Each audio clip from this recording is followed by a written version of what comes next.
side. May ilaw pa.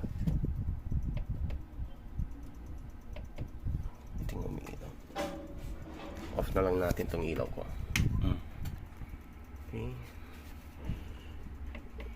Ayun. Okay, so pag power on, pag pindot mo, mag-off yung indicator niya. Okay, so yun o. Totally black siya. Okay. But pag nilagyan natin ng flashlight, hindi ko ma-on yung flashlight. Kailangan ko ulitin yung video siya. Kailangan natin ma-on yung flashlight. So pag ganyan na nakailaw yan is tapan ko muna yung backlight. Ay, yun.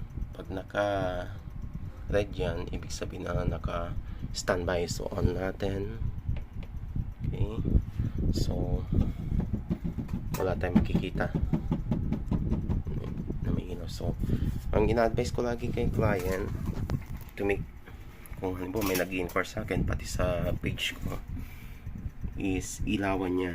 Okay, mag-press siya ng kahit anong button. Ayun, ano yung lumabas, this function is not available now.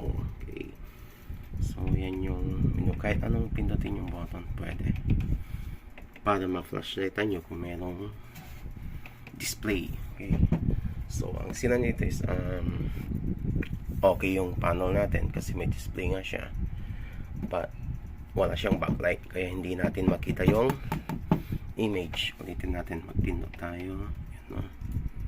Yan. Pero wala siyang ilaw. So gawin na natin.